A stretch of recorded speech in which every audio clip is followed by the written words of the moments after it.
Pepsi, Coca-Cola, 7 up ইত্যাদি কি হারাম? জুমার নামাজ 1 রাকাত পেলে কি করণীয় দয়া করে জানাবেন। গোসল করলে পুনরায় ওযু করতে হবে কিনা? ডিপিএস করা কি যাবে? সন্তান প্রসবের পর নেফাসের সময়সীমা কতদিন? এই সময় কি কি আমল করা যায় বিস্তারিত বলবেন। গীবত চর্চা বন্ধ করার জন্য কি করতে পারি? স্বামী শারীরিকভাবে অক্ষম হলে স্ত্রীর করণীয় কি? দাঁড়িয়ে পানি পান করার ইসলামী দৃষ্টিভঙ্গি কি? হাঁটতে কোরআন তেলাওয়াত করা যাবে কিনা? ইসলামে কি কম হাসাহাসি করা ভালো? ছেলে মেয়েদের আকিকা না দিলে কোনো ক্ষতি হবে কিনা? জোহর নামাজ 4 রাকাত সুন্নত ছেড়ে দিলে কি গুনাহ হবে? শহীদুল ইসলাম জানতে চেয়েছেন হাঁটতে কোরআন তেলাওয়াত করা যাবে কিনা? কোনো অসুবিধা নেই, কোরআন তেলাওয়াত বসে বসেই করতে হবে, এমন কোনো বাধ্যবাধকতা নেই।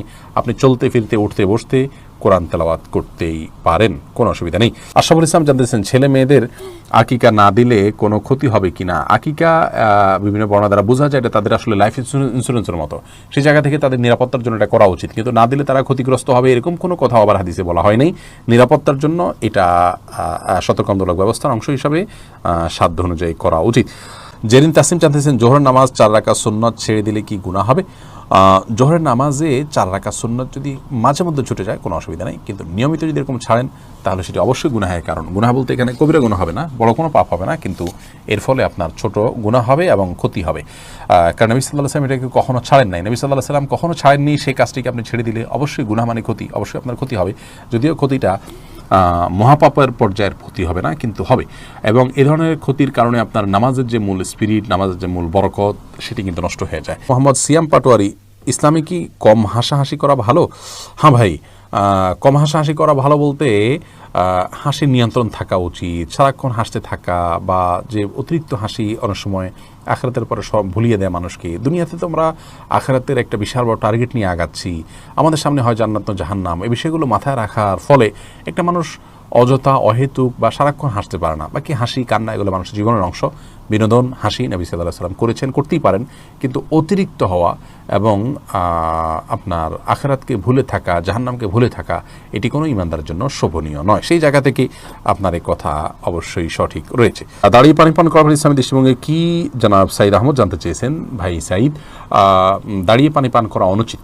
মুসলিমের হাদিসে আসছে কেউ যদি দাঁড়িয়ে পানি পান করে তাহলে সে যেন হাত দিয়ে সেটাকে বমি করে ফেলে দেয়। অনুত্তম কাজ, অনুচিত কাজ, মাকরুহ, অপছন্দনীয় কাজ। আমাদের ইসলামটা সুন্দর হোক, আমরা জান্নাতে যে যাওয়াটা নিশ্চিত যদি করতে চাই, তাহলে সেই ক্ষেত্রে এই ধরনের অনুচিত কাজগুলো আমাদেরকে পরিহার করতে হবে। আমরা রান্না বাড়ার ক্ষেত্রে, দুনিয়ার ক্ষেত্রে পারফেক্টনেস আনার জন্য কত চেষ্টা করি, অতএব আমার ইমান আমলের ক্ষেত্রেও এ ধরনের অনুচিতগুলো থেকে বেঁচে থাকাও আমার ইমানকে, আমার আমলকে পারফেক্ট করার অংশ হিসাবে আমাদের খেয়াল রাখতে হবে। আল্লাহ তাআলা আমাদেরকে সেই তৌফিক দান করুন। মাকসুদাতুন শাকি, আপনি জানতে চেয়েছেন স্বামী শারীরিকভাবে অক্ষম হলে স্ত্রীর করণীয় কি? বোন, যদি স্বামী শারীরিকভাবে অক্ষম হন তাহলে সেক্ষেত্রে স্বামীকে ট্রিটমেন্ট করিয়ে যদি সুস্থ করে তোলা যায় আলহামদুলিল্লাহ ভালো। আর যদি সেরকম সুযোগ কম থাকে বা সেটা না হয়, তাহলে সেক্ষেত্রে স্ত্রীর অধিকার আছে স্বামীকে ত্যাগ করার জন্য আদালতের শরণাপন্ন হওয়া বা মিউচুয়ালি দুই পক্ষের লোকজন বসে তার কাছ থেকে তালাক নিয়ে নেওয়া, এই অধিকার স্ত্রীর রয়েছে।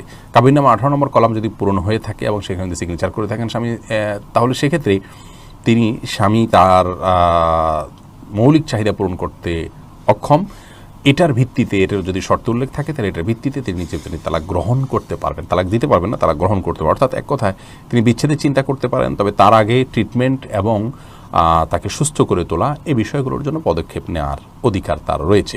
জাহিদুল ইসলাম ফরহাদ জানতে চেয়েছেন গীবত চর্চা বন্ধ করার জন্য কি করতে পারি? পরামর্শ দিলে ভালো হয়। ভাই জাহিদ, আল্লাহ তাআলা আপনার এই চেতনাকে ধরে রাখার তৌফিক দান করুন, এর কারণে আল্লাহ তাআলা উত্তম বিনিময় দান করুন। সাধুবাদ জানাচ্ছি যে আপনি গীবত পরিহার করার প্রয়োজনীয়তা অনুভব করছেন। দেখুন, গীবত পরিহার করার জন্য প্রথমত যেই পরিবেশে, যে বন্ধু বান্ধবদের সাথে গীবত হয়, যে মজলিসগুলোতে গীবত হয়, সেই মজলিসগুলোকে অ্যাভয়েড করতে পারলে ভালো। যেমন ধরুন, চায়ের দোকানের কোনো আড্ডায় দেখা গেল খুব বেশি গীবত হয়, তাহলে সে আড্ডায় যাবেন না। কোনো লোকের কাছে গেলে তিনি খুব বেশি গীবত বলেন বা গীবত বলা বলি হয়, সেখানে যাবেন না। কারো গীবত হয়ে গেলে তার জন্য আল্লাহর কাছে দোয়া করবেন, পরক্ষণে অনুশোচনা করবেন এবং সম্ভব হলে নিজের প্রতি নিজে বিভিন্ন রকমের দণ্ড আরোপ করবেন, যে 10 টাকা দান করা ইত্যাদি, এটা করা। তাহলে ইনশাআল্লাহ গীবত করার যে অপরাধ আছে সেখান থেকে আপনি বের হয়ে আসতে পারবেন। বিনতে আনান বিন্দু, আপনি জানতে চেয়েছেন সন্তান প্রসবের পর নেফাসের সময়সীমা কতদিন? এ সময় কি কি আমল করা যায় বিস্তারিত বলবেন। একজন মা, তিনি সন্তান প্রসব পরবর্তী যে ব্লিডিংটা দেখতে পান, যেটাকে নেফাস বলা হয়ে থাকে, এটির সর্বোচ্চ সময়সীমা হলো 40 দিন।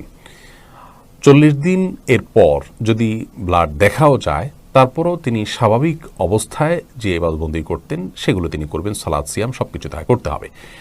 আর সর্বনিম্ন সময় সেটা 20 দিন 30 দিনও হতে পারে, 35 দিনও হতে পারে, বা তার কম বেশও হতে পারে। অর্থাৎ সন্তান প্রসবের পর যখনই তার ব্লিডিং বন্ধ হয়ে যাবে তখন থেকে তিনি স্বাভাবিক অবস্থার মতো সমস্ত ইবাদতবন্দি তাকে করতে হবে। অন্য সাধারণ অবস্থায় যে বিধানগুলো প্রযোজ্য হয় সেগুলো তার জন্য প্রযোজ্য হবে। তবে 40 দিনের পরও যদি ব্লিডিং অব্যাহত থাকে তাহলে আর সেই ব্লিডিংকে আমলে নেওয়া যাবে না, এটাকে নেফাস হিসেবে গণ্য করা হবে না, বরং 40 দিনের পর থেকে তিনি সালাত সিয়াম কন্টিনিউ করবেন। আর এই অবস্থায় তিনি নেফাস অবস্থায় যতদিন ব্লিডিং থাকবে 40 দিনের মধ্যে, ততদিন তিনি কী কী কাজ করতে পারবেন, কী কী করবেন না, এ বিষয়ে কথা হলো যে একজন ঋতুবর্তী নারীর জন্য যা যা প্রযোজ্য তার জন্য একই জিনিস প্রযোজ্য। অর্থাৎ তিনি অবস্থায় তওয়াফ করবেন না, সালাত পড়বেন না, সিয়াম রাখবেন না, কোরআন কারীম স্পর্শ করবেন না, স্বামী সহবাস করবেন না, তিনি কোরআন তেলাওয়াত করবেন না। অনেকে কোরআন তেলাওয়াত করার অনুমতি দিয়েছেন, কিন্তু না করাটা হলো নিরাপদ। তো সবগুলো মিলিয়ে আমরা দেখতে পারি তিনি জিকির, আসকার, তাসবিহ, দুরুদ, ইসলামিক বই পুস্তক পড়া বা এই লিস্টেড কয়েকটা কাজের বাইরে যত ভালো কাজ আছে সবগুলোই তিনি করতে পারবেন। মোহাম্মদ আদনান জানতে চেয়েছেন ডিপিএস করা কি যাবে? ইসলামী ব্যাংকগুলোতেও যদি হয় তারপরেও এগুলোকে অ্যাভয়েড করা উচিত, যথাসম্ভব অ্যাভয়েড করাই হলো তাকওয়ার দাবি। সন্দেহ থেকে ওঠার খাতিরে সেই জায়গা থেকে এটি না করাই ভালো। নূর ইসলাম মনির জানতে চেয়েছেন গোসল করলে পুনরায় অজু করতে হবে কি না? ভাই নূর ইসলাম মনি, গোসল করলে পুনরায় অজু করার কোনো প্রয়োজন নেই। গোসলটা যদি সুন্নাহ সম্মত গোসল হয়, গোসলের শুরুতে যদি আপনি 2 হাতের কবজি, কুলি, নাকে পানি, মুখ ধোয়া, হাত ধোয়া, মাথা করে এরপরে গোসল করেন, শেষে পাও দিয়ে বের হয়ে আসেন, তাহলে আপনার গোসলের সাথে অটোমেটিকলি অজু হয়ে যাচ্ছে। শুরুতে যদি সুন্নাহ সম্মত গোসল করেন, অজুর নিয়ত থাকে, তা না হলে আলাদা করে অজু আপনাকে করতে হবে যদি অজু সুন্নাহ সম্মত গোসল আপনি না করেন। রোমান হুসাইন আপনি জানতে চেয়েছেন জুমার নামাজ 1 রাকাত পেলে কি করণীয়, দয়া করে জানাবেন। জুমার নামাজ যদি কেউ 1 রাকাত পায় তাহলে সেক্ষেত্রে অপর 1 রাকাত তিনি সাথে যুক্ত করে পড়ে নেবেন। 1 রাকাত পেলে তাকে জোহর 4 রাকাত পড়তে হবে, এমন কোনো কথা নেই। মোহাম্মদ কাজী শাহরিয়ার সাকিব জানতে চেয়েছেন পেপসি, কোকাকোলা, 7 আপ ইত্যাদি কি হারাম?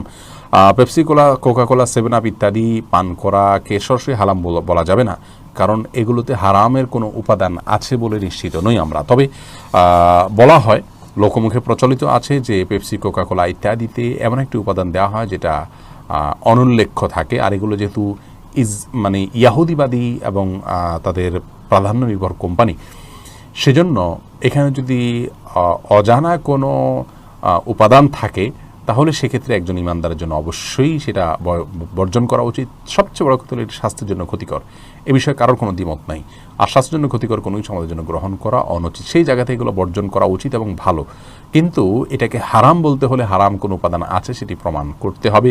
সেটি যেহেতু প্রমাণিত নয়, অতএব এটাকে সরাসরি হারাম বলা যাবে না, কিন্তু পান করা ইমানদারের জন্য তাকওয়ার খেলাফ বা অনুচিত আমরা বলতে পারি বড়জোর।